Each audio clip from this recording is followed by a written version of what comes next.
In the vast darkness between star systems, a world unlike any other traced its ancient orbital path through the cosmic void. Nibiru, the wandering planet, had journeyed through space for millions of years, its elongated orbit carrying it far from the warmth of any sun for millennia at a time. But now, as it approached the inner solar system once again, its inhabitants faced a crisis that would forever change the destiny of two worlds. Deep within the crystalline spires of Nibiru's greatest city, Nibiru, the Council of 12 had convened in emergency session. The air itself seemed heavy with foreboding as the most brilliant minds of an ancient civilization grappled with a problem that threatened their very existence. Their world was dying, and time was running out to save it. This is the story of how the Anunnaki, the children of heaven and earth, first came to our world in desperate search of the precious metal that would preserve their civilization, and how that quest would ultimately give birth to humanity itself. Anu, the undisputed ruler of Nibiru and father of gods, stood before the great observation dome that crowned the highest tower of his palace. Through the transparent aluminum structure, he could see the swirling clouds that wrapped his world like a shroud. But these were not the healthy, life-giving clouds of a thriving atmosphere, they were the tattered remnants of an ecosystem in collapse. "Show me the latest readings," he commanded, his voice carrying the weight of absolute authority tempered by genuine concern for his people. Ninurta, the chief atmospheric engineer and master of sciences, activated the holographic display that filled the center of the chamber. The three-dimensional image of Nibiru appeared, surrounded by data streams that painted a picture of environmental catastrophe. "The atmospheric degradation has accelerated beyond our most pessimistic projections," Ninurta reported, his normally steady voice betraying a tremor of fear. "We're losing our protective envelope at a rate of 3% per orbital cycle. At this pace, we have perhaps 40 cycles before our atmosphere becomes too thin to sustain life." The assembled council members absorbed this information in stunned silence. 40 cycles, roughly 144,000 Earth years, seemed like an eternity to most civilizations, but to beings who measured their individual lifespans in millions of years, it was merely a brief moment before extinction. Anu's eldest son, Enlil, stepped forward from the shadows where he had been studying the atmospheric data with the intensity of a warrior assessing an enemy's weaknesses. "What exactly is causing this degradation? Our world has maintained its atmosphere for millions of cycles. Why is it failing now?" Ninurta manipulated the holographic display, showing cross-sections of Nibiru's atmosphere. "It's a combination of factors, my lord. The most critical is the weakening of our magnetic field. Our planetary core is cooling as we age, reducing the magnetic shield that protects us from cosmic radiation and solar wind during our passages through star systems." The display showed streams of particles stripping away Nibiru's outer atmospheric layers like cosmic sandpaper wearing away at a precious jewel. "But that's not all," Ninurta continued. "Our extended journeys through the interstellar void expose us to temperature variations that cause atmospheric contraction and expansion. Over millions of cycles, this has created microscopic fractures in our atmospheric matrix." Enki, Anu's younger son and Nibiru's master geneticist and engineer, studied the data with the focused intensity that had made him legendary among his people. "There must be a solution," he said quietly. "We didn't survive this long and advance this far to surrender to atmospheric decay." "Actually," Ninurta replied, his voice gaining strength, "there is a theoretical solution. Our scientists have calculated that dispersing microscopic particles of certain metals in our upper atmosphere could create a reflective shield. This shield would serve multiple functions, reflecting heat back to the surface during our cold space transits, deflecting harmful radiation, and providing molecular anchors to prevent further atmospheric loss." Hope flickered in the eyes of the council members. "What metals would be required?" Anu asked. "Primarily gold," Ninurta replied. Its unique properties make it ideal for this application. Gold particles suspended in the upper atmosphere would create a stable, long-lasting shield that could extend our world's habitability for millions of additional cycles. The silence that followed was heavy with implication. Everyone present knew that Nibiru's gold reserves, depleted by millions of years of technological advancement, were insufficient for such a massive undertaking. Enlil was the first to voice what everyone was thinking. Our remaining gold reserves wouldn't be sufficient to coat a single city, let alone our entire atmosphere. We need to find an external source, and we need to find it quickly. Anu nodded grimly. What are our options? Ninurta activated another section of the holographic display, showing a three-dimensional map of nearby star systems. We've been conducting long-range surveys during our current approach to this solar system.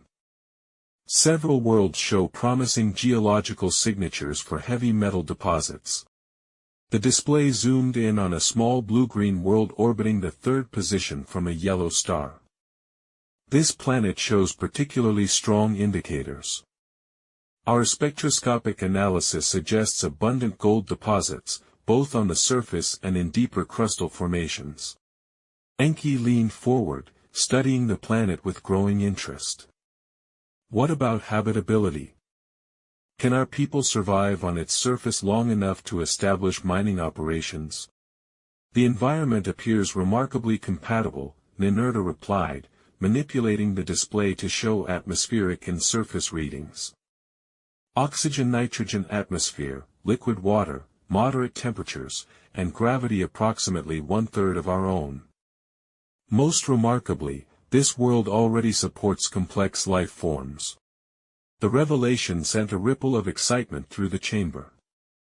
Worlds capable of supporting life were rare treasures in the cosmos, and finding one with both biological compatibility and mineral wealth was almost unprecedented. What kind of life forms? Asked Ninhursag, Nibiru's leading biologist and genetic engineer.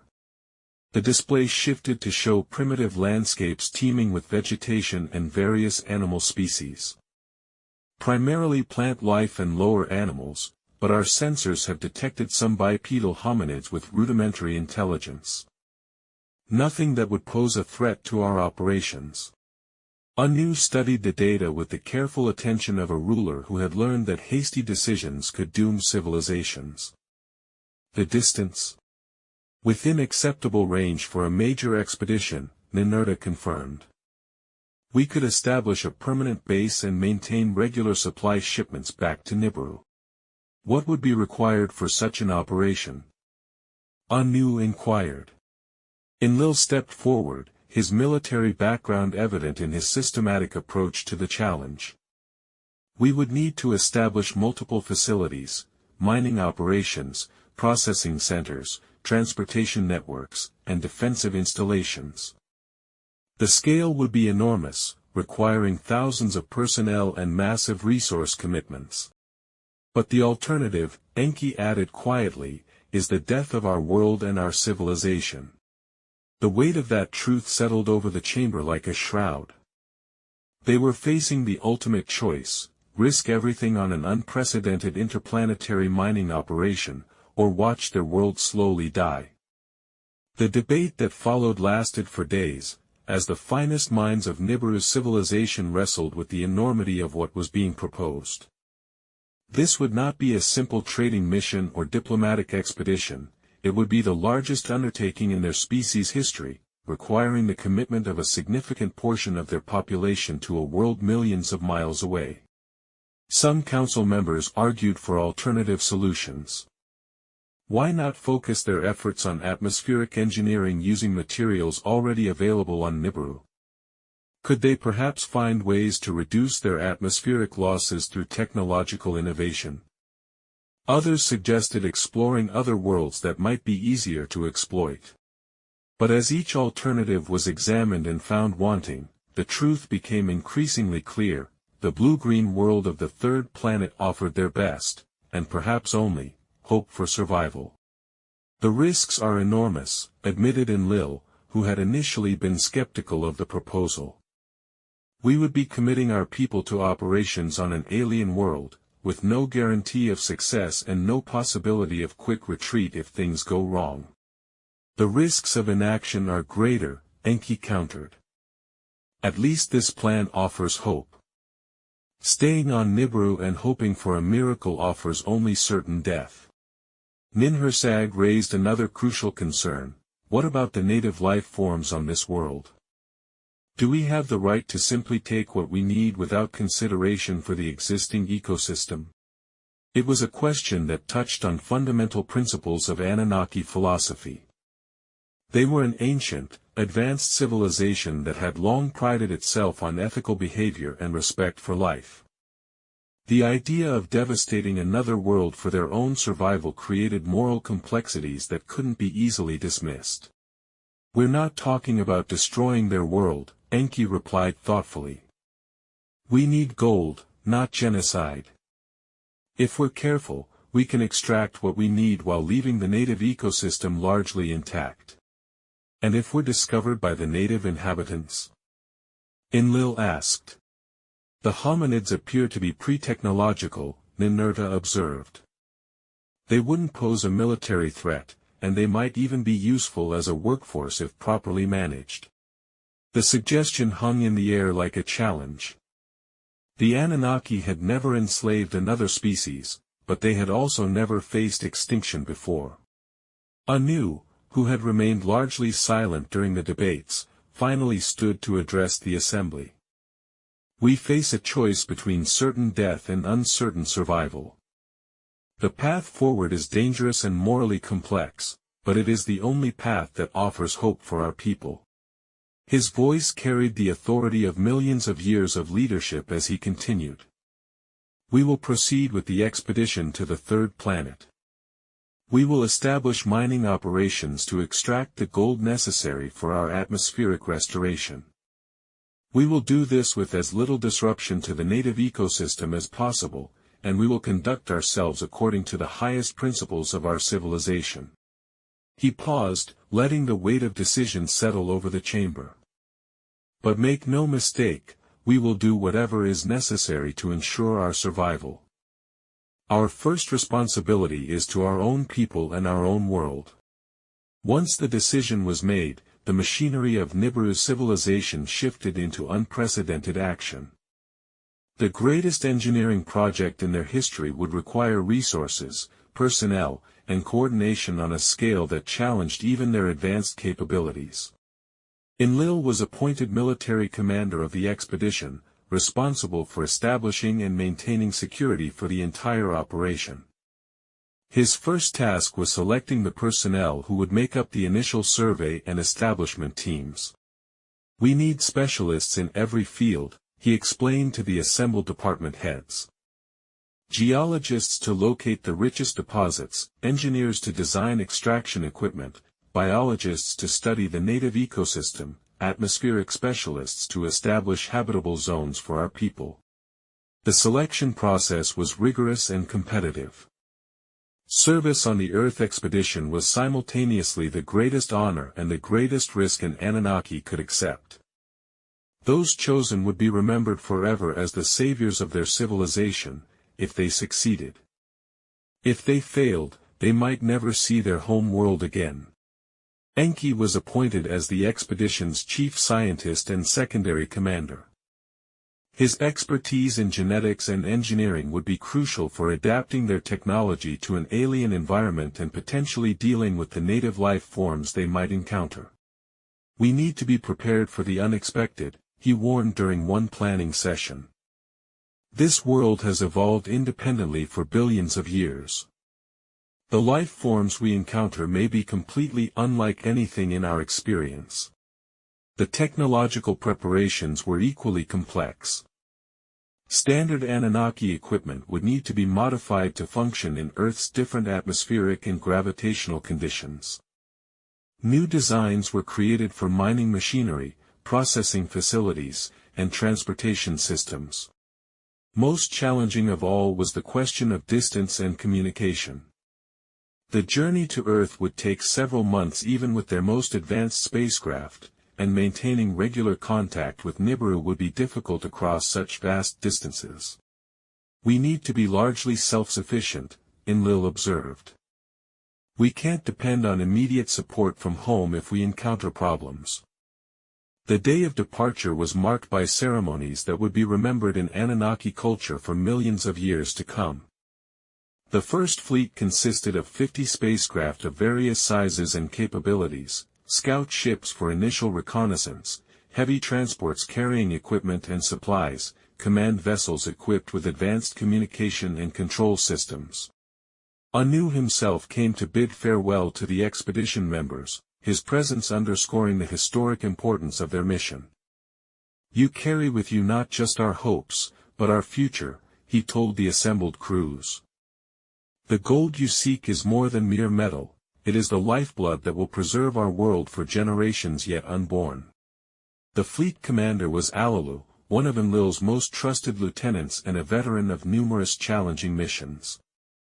His experience in deep space operations and crisis management had made him the logical choice to lead the dangerous journey to an unknown world. "We go into the darkness carrying the light of our civilization," Alulu declared in his final address before departure.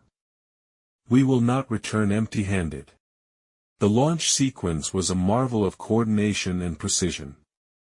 One by one, the great ships lifted from Nibiru's surface, their gravity manipulation drives creating brilliant displays of energy as they fought free of the planet's gravitational embrace.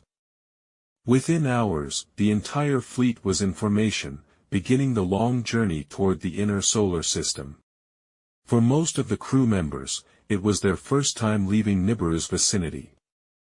As their home world shrank behind them and the alien sun ahead grew larger, they were struck by both the magnitude of their undertaking and their isolation from everything familiar. The voyage to Earth took nearly 8 months, during which the expedition members had ample time to study their destination and refine their plans. Long-range sensors provided increasingly detailed information about Earth's geography, climate, and life forms. The planet proved to be even more remarkable than their initial surveys had suggested. The abundance of water was particularly striking to beings from a world where moisture was carefully conserved and recycled. The diversity of life forms was overwhelming, millions of species occupying every conceivable ecological niche. "This world is a biological treasure beyond our wildest dreams," Ninhursag reported during one of the regular briefings. "The genetic diversity we're seeing could provide answers to biological questions we've been studying for millennia." But it was the geological surveys that captured most of their attention. Earth's crust contained vast deposits of precious metals, including gold concentrations that far exceeded anything on Nibiru. The planet's active geology had concentrated these metals in accessible formations that would be relatively easy to exploit. "The main deposits appear to be in the southern regions of the largest land masses," reported the chief geologist. "We're seeing particularly rich formations in what appears to be a mountainous region on the southern part of the largest continent." As they drew closer to their destination, the expedition members could see Earth growing from a point of light to a disk, then to a magnificent sphere of blue and white and brown. The sight took their breath away. After the stark, crystalline beauty of their own world, Earth's organic complexity was both alien and entrancing. "It's like looking at life itself," one crew member whispered as they watched the planet rotate before them, revealing continents and oceans, weather patterns and day-night cycles. The initial landing site was carefully chosen, a river delta in what would later be known as Mesopotamia. The location offered several advantages: abundant fresh water, fertile soil for establishing food production, and convenient access to both land and sea transportation routes. Alulu himself piloted the first landing craft, accompanied by a small team of specialists whose job was to conduct final environmental assessments and establish the initial base camp. As their ship descended through Earth's atmosphere, they experienced sensations none of them had ever felt before: the buffeting of winds, the resistance of thick air, the pull of alien gravity. The moment of touchdown was both triumphant and terrifying. They had successfully completed the longest journey in Anunnaki history, but they were now alone on an alien world, farther from home than any of their people had ever traveled. Alalu was the first to step onto Earth's surface, his feet sinking slightly into the soft soil of the river delta. He knelt and scooped up a handful of the alien earth, studying its texture and composition. "The soil is rich and fertile," he reported to his team. "This world will support our needs." The first few days were spent establishing basic facilities and conducting detailed surveys of their immediate surroundings. The local ecosystem was even more complex than their orbital observations had suggested. The air itself teemed with microscopic life, the soil was alive with bacteria and small organisms, and the water supported an incredible diversity of aquatic species. Most remarkably, they encountered no immediate threats. The large predators they had observed from orbit seemed to avoid the landing site, and the primitive hominids showed no curiosity about the strange new arrivals. "It's as if the planet is welcoming us," one team member observed. But Alalu, veteran of many dangerous missions, remained cautious. "Any world this alive and complex will have its dangers," he warned. "We need to remain alert and prepared for the unexpected."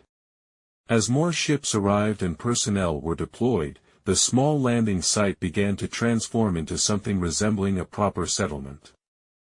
The Anunnaki named it Eridu, after the ancient city on Nibiru, and it would become the first permanent extraterrestrial settlement in their civilization's history. The construction was a marvel of engineering and adaptation. Anunnaki technology had to be modified to work with Earth's different gravitational and atmospheric conditions. New materials were developed using local resources, and construction techniques were adapted to the planet's active geology and weather patterns. Enlil arrived with the second wave of ships, along with the heavy equipment needed for major construction projects. His military background proved invaluable in organizing the complex logistics of establishing a permanent settlement on an alien world. "We need to think in terms of generations, not just years," he told his construction chiefs. "This won't be a temporary mining camp, it will be a permanent extension of our civilization." The city that emerged was unlike anything on Nibiru. Where their home world favored crystalline structures and geometric perfection, Eridu was designed to harmonize with Earth's organic environment. Buildings followed the natural contours of the landscape, incorporated local materials, and featured gardens and courtyards that celebrated the planet's biological abundance. But beneath the beauty lay serious purpose. Eridu was designed as the command center for the greatest resource extraction operation in galactic history. Communication arrays linked it with Nibiru across the vast distances of space. Processing facilities prepared to handle massive quantities of raw materials. Transportation networks prepared to move resources across continents and eventually across interplanetary space. While Eridu was being established, advanced teams were already exploring Earth's continents in search of the gold deposits that had brought them so far from home. The geological surveys from orbit had identified several promising regions, but ground-based exploration revealed an even more optimistic picture. The richest deposits were indeed located in the mountainous regions of what would later be called South Africa. Here, ancient geological processes had concentrated gold into veins and formations that were both abundant and accessible. The quantities far exceeded their most optimistic projections. "We're looking at enough gold to shield Nibiru's entire atmosphere multiple times over," reported the chief mining engineer after his initial survey. "This planet could supply our needs for millions of cycles. But extracting the gold would require massive industrial infrastructure. The deposits were often deep underground, requiring sophisticated mining techniques and equipment. The harsh climate and terrain of the mining regions would challenge even Anunnaki technology and endurance." Enki was put in charge of developing the extraction operations. His genius for engineering and problem-solving made him the logical choice for overcoming the technical challenges of mining on an alien world. We need to think beyond simple extraction, he told his team. We need to create a sustainable operation that can function efficiently for thousands of years. The plans that emerged were ambitious beyond anything previously attempted. Massive mining complexes would be carved into the African mountains. Underground facilities would house workers and equipment. Transportation networks would move processed gold to coastal ports for shipment to Nibiru. As the scale of the mining operation became clear, a critical problem emerged: manpower. The amount of physical labor required to extract, process, and transport the necessary quantities of gold far exceeded the personnel capacity of the expedition. The Anunnaki had never been a numerous people. Their long lifespans and careful population control had resulted in a civilization of perhaps millions rather than billions. Even committing a significant portion of their population to Earth operations wouldn't provide sufficient workers for such massive undertakings. We need to find alternative sources of labor, Enlil declared during one planning session. Either we develop automated systems, or we find some other solution. The automated systems were a possibility, but they would require enormous technological resources and would be vulnerable to breakdown in Earth's challenging environment. Moreover, the complexity of mining operations often required intelligent decision-making that was difficult to automate. It was during these discussions that someone first mentioned the primitive hominids that inhabited various regions of Earth. Initial studies had revealed them to be more intelligent than originally thought. They used simple tools, lived in organized social groups, and showed clear problem-solving abilities. They're not suitable for complex tasks, observed the chief anthropologist, but they might be trainable for basic physical labor. The suggestion was controversial. The Anunnaki had never used slave labor, their advanced technology had always made it unnecessary. But they had also never faced a challenge of this magnitude. It would be temporary, Enlil argued. Just until we can develop better automated systems or increase our own personnel allocation. Enki was more cautious. These beings have their own civilization, primitive though it may be. We would be interfering with their natural development. Their development over the next few thousand years is less important than our survival, Enlil replied bluntly. The decision to make contact with Earth's primitive inhabitants was made reluctantly and with great care. The Anunnaki were well aware that their advanced technology and imposing physical presence could terrify or traumatize less advanced beings. Enki volunteered to lead the first contact mission, arguing that his expertise in biology and genetics made him best suited to evaluate the hominid's potential and limitations. The site chosen was a river valley where a tribe of the most advanced hominids had established a semi-permanent settlement. The approach was carefully planned to minimize trauma. Enki arrived alone, in a small craft that landed some distance from the settlement. He wore simple clothing rather than his usual technological garments, and he carried only basic tools rather than advanced weapons. The first encounter was awkward and tentative. The hominids were clearly terrified by this tall, strange being who had appeared from the sky, but their curiosity eventually overcame their fear. Enki's patience and gentle manner gradually won their trust. "They're more intelligent than our initial assessment suggested," he reported back to Eridu. "Their language is primitive but functional, their social organization is complex, and they show remarkable adaptability." Over several days, Enki learned basic elements of their language and began teaching them simple concepts. Most remarkably, they showed an eagerness to learn that impressed even someone of his vast experience. "They're not just capable of learning," he told Enlil during his next report. "They're hungry for knowledge. They see us as sources of wisdom and power, and they're willing to serve in exchange for that knowledge." What emerged from these early contacts was something approaching a formal agreement, though the hominids certainly couldn't understand all its implications. In exchange for their labor in the mining operations, they would receive protection, food, basic tools, and most importantly, knowledge that would advance their development by thousands of years. The arrangement was presented as mutually beneficial, and in many ways it was. The hominids were struggling to survive in a harsh world filled with predators and natural disasters. The protection and resources offered by the Anunnaki represented security their species had never known. "We're not enslaving them," Enki insisted during debates with more skeptical colleagues. "We're offering them a better life in exchange for their help in our time of need." The first groups of hominid workers were brought to the mining sites with great care. They were housed in comfortable facilities, provided with nutritious food, and given basic training in the use of tools and techniques that would make their work more efficient. The results exceeded all expectations. The hominids proved to be remarkably effective workers. They were strong, adaptable, and capable of learning complex tasks. Most importantly, they seemed grateful for their new circumstances and eager to please their powerful patrons.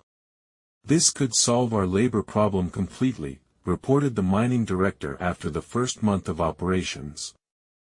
"With sufficient numbers of trained workers, we could meet all our extraction targets." But success brought new challenges. The number of workers needed for full-scale operations would require relocating thousands of hominids from their natural habitats. The logistics of housing, feeding, and managing such numbers would strain even Anunnaki organizational capabilities. As word of the successful mining operation spread, more Anunnaki arrived from Nibiru to join the Earth expedition. New settlements were established across the planet, each serving specific functions in the growing industrial complex that was transforming entire regions of the planet. Nippur became the communication center, maintaining constant contact with Nibiru and coordinating operations across Earth. Babylon emerged as the administrative capital, managing the complex bureaucracy required to govern both Anunnaki settlements and hominid worker populations. Sippar became the spaceport, launching regular cargo shipments to Nibiru loaded with precious gold. Each settlement was a marvel of engineering that blended Anunnaki technology with adaptation to Earth's environment. They featured advanced life support systems, manufacturing facilities, and recreational areas that made life comfortable for beings far from their home world. But the most remarkable development was the evolution of Anunnaki-hominid relations. What had begun as a simple labor arrangement was developing into something more complex and nuanced. Some Anunnaki found themselves genuinely fond of their hominid workers, appreciating their enthusiasm, loyalty, and surprisingly quick intelligence. They began teaching them more advanced skills and treating them more as junior partners than as simple laborers.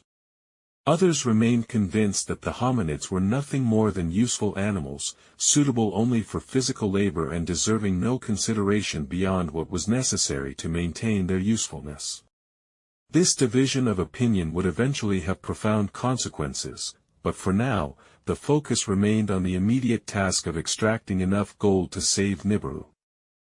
The mining operations reached full capacity within 5 years of the initial landing.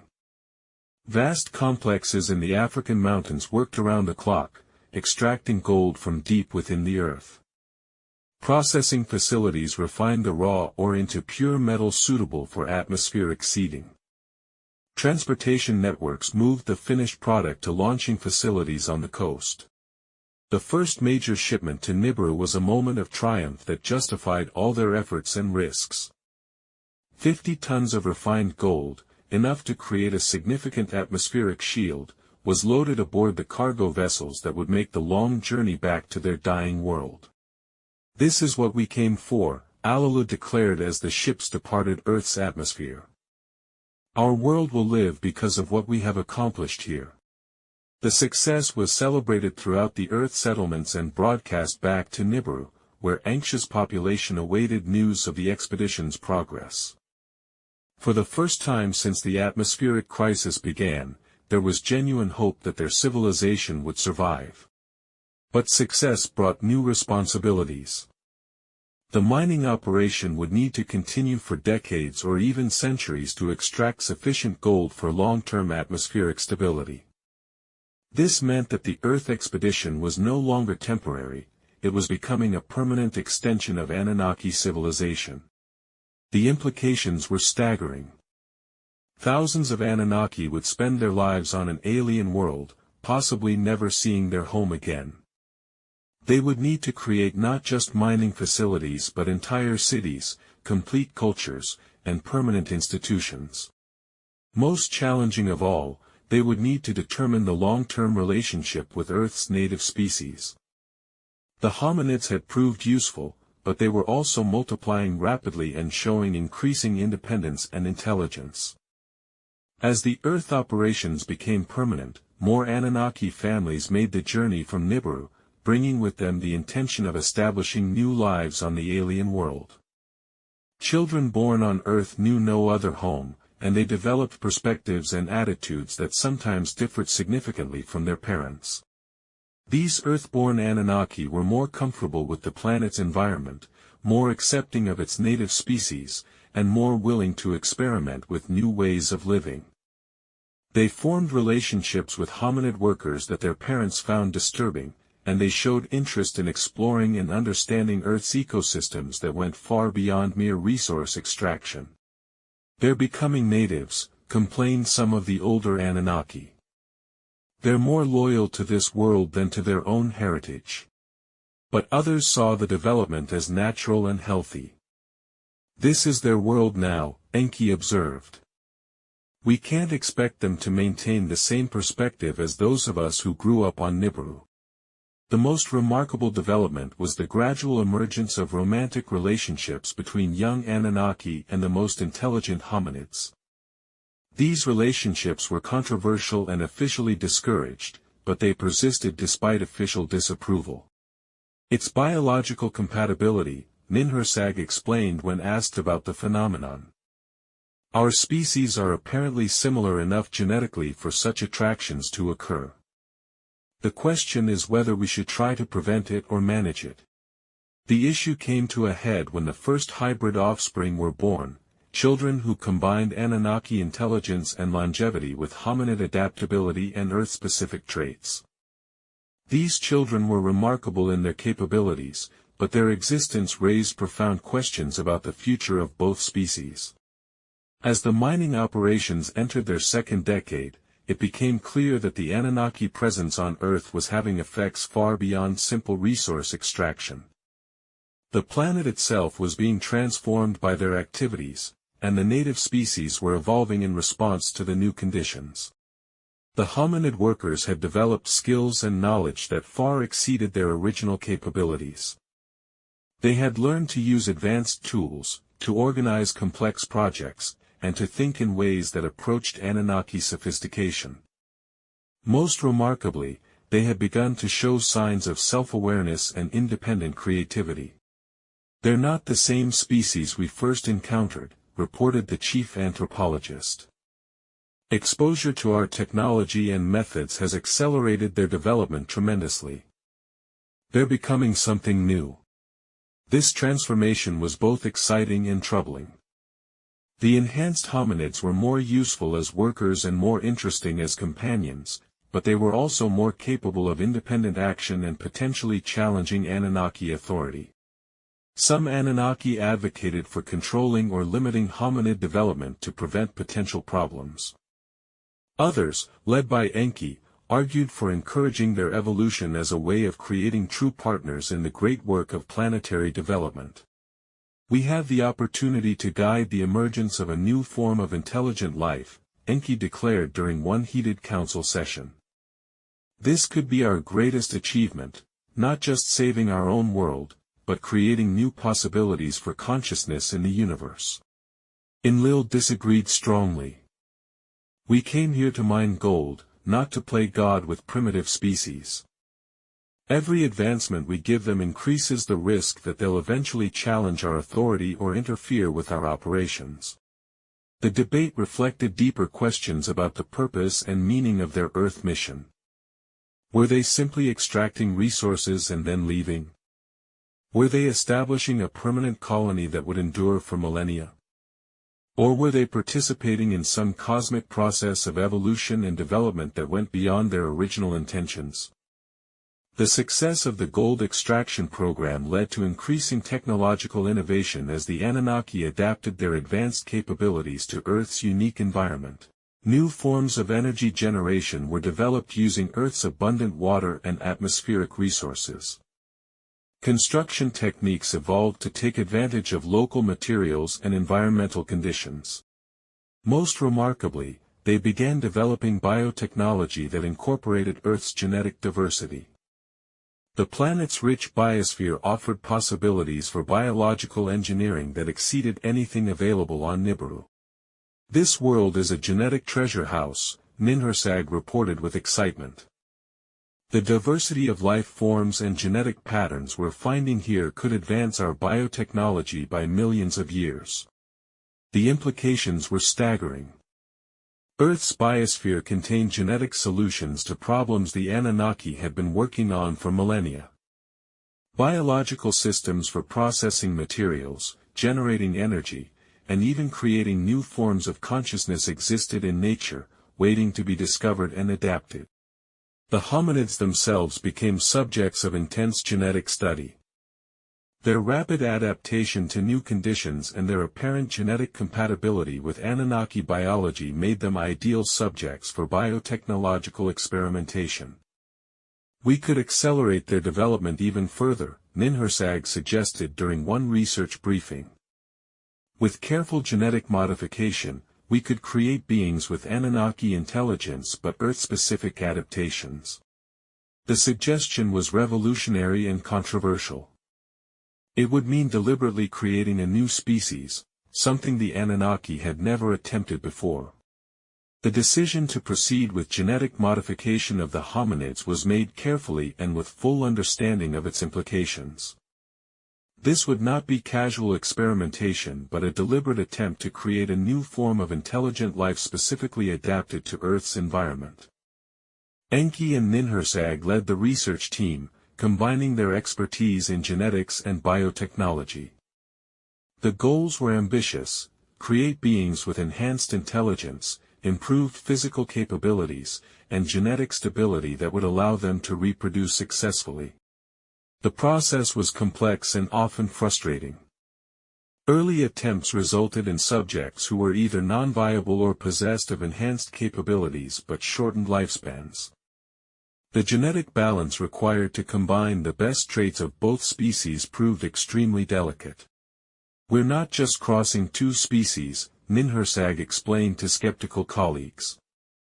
"We're trying to create something entirely new, beings who can bridge the gap between us and the native life of this world." The breakthrough came when they discovered how to incorporate specific Anunnaki genetic sequences that controlled intelligence and longevity while maintaining the hominid traits that provided Earth-specific adaptation. The first successful subjects exceeded all expectations. They possessed intelligence that approached Anunnaki levels, physical strength and endurance that surpassed both parent species, and most remarkably, creativity and emotional depth that surprised even their creators. "They're not copies of either parent species," Enki observed with wonder. "There's something genuinely new, a synthesis that combines the best of both while creating capabilities neither possessed alone." What the Anunnaki had created through their genetic experiments was destined to become humanity, Homo sapiens, a species that combined alien intelligence with terrestrial adaptation in ways that would ultimately make them the dominant life form on Earth. The early humans were everything their creators had hoped for and more. They learned quickly, worked efficiently, and showed the kind of innovative thinking that impressed even their advanced creators. Most importantly, they reproduced successfully, creating stable populations that could maintain and expand their numbers. But they also displayed characteristics their creators hadn't anticipated. They formed complex emotional bonds not just with each other but with their Anunnaki mentors. They created art, music, and stories that revealed depths of consciousness that went far beyond mere intelligence. Their developing souls, Enki observed with a mixture of pride and concern. We set out to create better workers, but we've created beings capable of genuine spiritual evolution. This development was both wonderful and troubling. The new humans were indeed superior workers, more intelligent than their hominid ancestors, stronger and more adaptable than pure Anunnaki, and capable of understanding and executing complex tasks with minimal supervision. But they were also developing independence and creativity that made them less controllable. The first human settlements began appearing near the mining sites, communities where the created beings established their own social structures, cultural traditions, and governance systems. While they remained loyal to their Anunnaki creators, they were clearly developing into something more than mere servants. The centuries that followed marked what would later be remembered as the golden age of Anunnaki-human cooperation. The mining operations reached unprecedented levels of efficiency as human workers, guided by Anunnaki technology and knowledge, extracted gold from deep within the earth at rates that exceeded all projections. The gold stream flowing back to Nibiru had begun the atmospheric restoration process that would save their dying world. Reports from home indicated that the protective metallic shield was already showing measurable effects: temperature stabilization during cold space transits, reduced atmospheric loss, and improved radiation protection. "We have succeeded beyond our wildest dreams," Anu declared during a celebratory communication from Nibiru. "The atmospheric crisis has been resolved. Our world will survive and prosper for millions of cycles to come." But success brought its own challenges. The Earth operations had become so successful and so important to Nibiru's survival that they could never be abandoned. The Anunnaki presence on Earth was no longer temporary, it was permanent, and it was growing. New cities arose across the planet, each serving specific functions in the expanding Anunnaki civilization. These weren't just mining facilities but complete urban centers with temples, palaces, workshops, and residential areas for both Anunnaki and human populations. The relationship between the two species evolved into something resembling a cosmic mentorship program. Anunnaki served as teachers, guides, and rulers, while humans provided labor, innovation, and a growing population that could implement Anunnaki plans on a massive scale. Agriculture was revolutionized as Anunnaki knowledge was applied to Earth's fertile soils and abundant water supplies. Crops that had never existed before were developed through genetic engineering, providing food security for expanding populations. Domesticated animals were enhanced to provide better sources of protein, materials, and labor. But within this apparent paradise, tensions were beginning to develop that would eventually threaten the entire enterprise. The success of the Human Enhancement Program had created beings who were increasingly difficult to distinguish from their creators in terms of intelligence and capability. Some humans began to question their subordinate status. If they possessed Anunnaki intelligence and could master Anunnaki technology, why should they remain servants? These questions were whispered in human settlements and discussed in secret gatherings that the Anunnaki rulers either didn't know about or chose to ignore. More troubling was the growing number of romantic relationships between Anunnaki and humans. These unions produced offspring, the Nephilim, who combined the best traits of both species while often exceeding either parent in specific capabilities. The Nephilim are remarkable, Ninhursag reported during one genetic assessment. They possess lifespans approaching our own, intelligence that matches ours, and physical capabilities that often exceed both parent species. Most concerning, they show leadership abilities that make them natural rulers. Enlil viewed these developments with growing alarm. "We're creating our own replacements," he warned the governing council. "These hybrid beings will eventually outnumber us and could easily challenge our authority." Enki disagreed. "We're creating partners, not replacements. The Nephilim represent the best of both worlds, they have our intelligence and longevity but also possess the adaptability and creativity that makes humans so remarkable. The debate reflected deeper philosophical differences about the ultimate purpose of their Earth mission. Were they simply extracting resources and maintaining control, or were they participating in a cosmic evolution that would eventually transcend the original distinction between creator and created? One factor that hadn't been fully anticipated was the explosive growth of human populations. Unlike the Anunnaki, who reproduced slowly and lived for hundreds of thousands of years, humans reproduced rapidly and in large numbers. Within a few centuries, there were millions of humans scattered across Earth's continents. This population boom had several important consequences. First, it provided an enormous labor force that made possible engineering projects of unprecedented scale. Second, it created complex social and economic systems that required sophisticated management. Third, it established humans as the dominant species on Earth in terms of sheer numbers. "They're everywhere," complained one Anunnaki administrator. "Every time we establish a new facility, we find human settlements already in the area. They're spreading across the planet faster than we can track them." The humans were also developing their own technologies, building on knowledge gained from their Anunnaki mentors but adapting it to their own needs and capabilities. Human cities began appearing that, while less advanced than Anunnaki facilities, were nonetheless impressive achievements for a species that had been primitive hominids only a few centuries earlier. Most remarkably, humans were beginning to develop their own cultural and religious systems. While they revered their Anunnaki creators as gods, they were also creating myths, legends, and spiritual practices that reflected their own unique perspectives and experiences. As human capabilities expanded, they began contributing innovations that surprised even their creators. Their shorter lifespans paradoxically made them more innovative.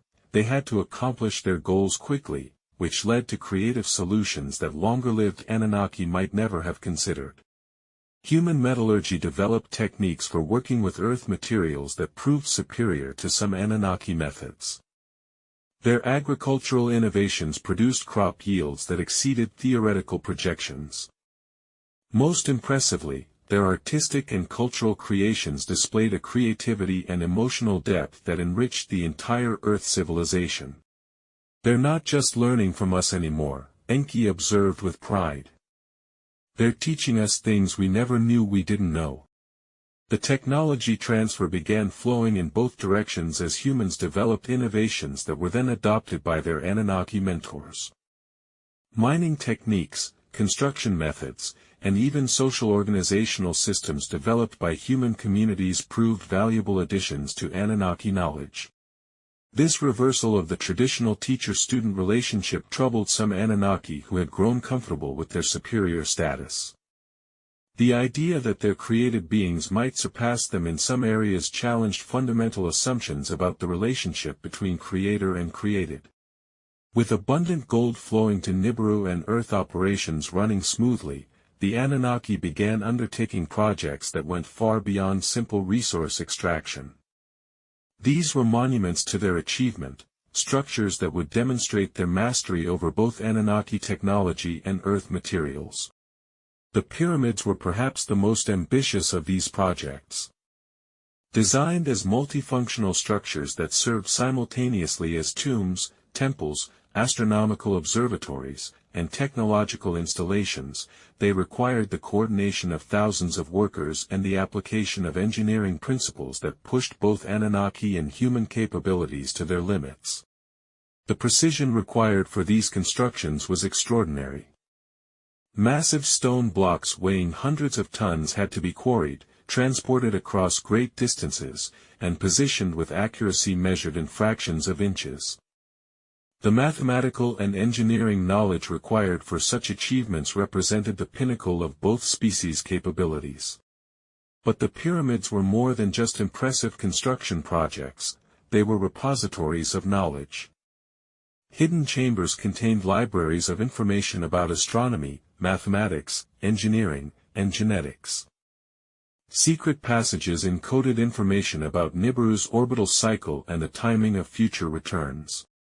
"We're creating monuments that will endure for tens of thousands of years," declared the chief architect.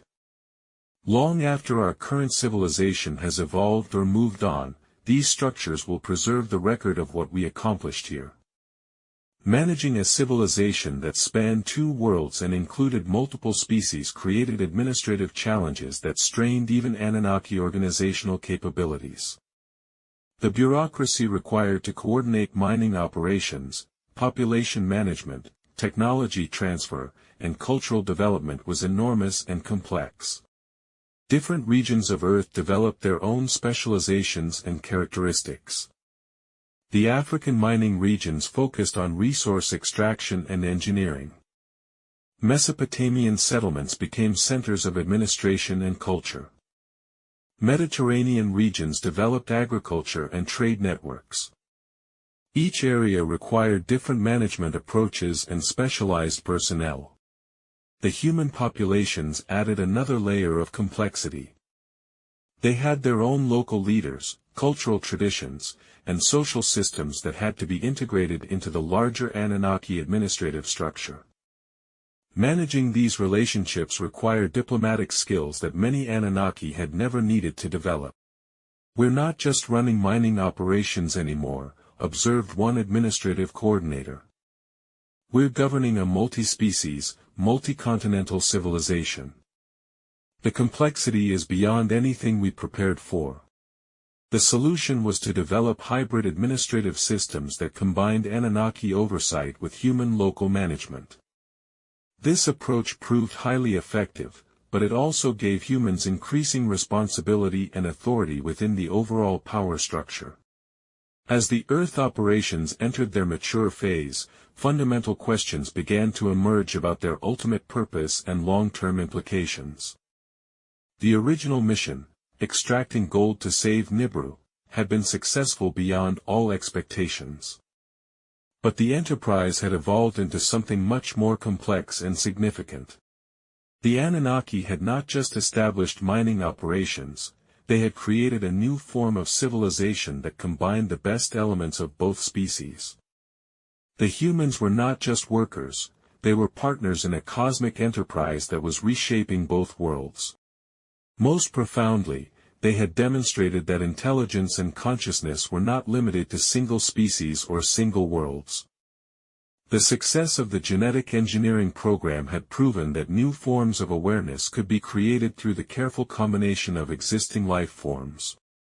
"We came here to save our world," Enki reflected during one philosophical discussion. "But we may have accomplished something even more important. We've expanded the definition of what it means to be conscious in this universe." The implications were staggering. If consciousness could be created and enhanced through genetic engineering, if different species could combine their capabilities to achieve results impossible for either alone, then the future of intelligence in the cosmos was far more promising than anyone had imagined. The relationship between Anunnaki and humanity had evolved into something that transcended the original creator-created dynamic. They had become partners in a cosmic enterprise that would have consequences extending far beyond their own lifespans or civilizations.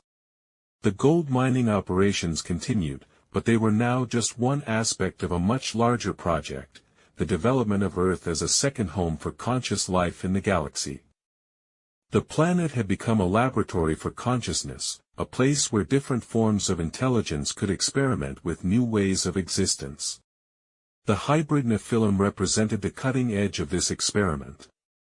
Possessing the best traits of both parent species while developing unique capabilities of their own, they suggested possibilities for consciousness that neither Anunnaki nor humans had imagined alone. "They're not just our children," Ninhursag observed. "They're the first members of a new kind of being that could eventually spread consciousness throughout the galaxy." The vision was inspiring and slightly terrifying. If consciousness could be engineered and improved, if new forms of intelligence could be created through the combination of existing species, then the future held possibilities that strained the imagination of even the most advanced beings. Looking back on the Great Descent to Earth, the Anunnaki could claim achievements that exceeded their wildest original expectations. They had not just saved their dying world, they had created new worlds, new forms of life, and new possibilities for consciousness in the cosmos. The gold that had originally drawn them to Earth had become the foundation for much more than atmospheric restoration. It had become the symbol of a successful partnership between species, a testament to what could be accomplished when intelligence was combined with determination and vision. Earth itself had been transformed from a primitive world supporting only basic life forms into a sophisticated civilization that combined the best elements of both Anunnaki technology and human creativity. The mining operations that had begun as desperate resource extraction had evolved into something resembling a cosmic university where different forms of consciousness could learn from each other. The humans they had created through genetic engineering had exceeded every expectation, developing not just intelligence and capability but wisdom, creativity, and spiritual depth that enriched the entire enterprise. They had proven that consciousness was not a fixed property but a growing, evolving phenomenon that could be nurtured and enhanced. Most importantly, the Anunnaki had learned that the act of creation carried with it responsibilities and opportunities that went far beyond the original intentions. They had come to Earth seeking gold to save their own world, but they had discovered something far more valuable, the possibility of expanding consciousness throughout the cosmos. The Great Descent had ended, but the Great Ascent, the expansion of intelligence and awareness into new realms of possibility, was just beginning. The gold they had sought had been found, but the real treasure was the relationship between species that would continue to evolve and develop for millions of years to come.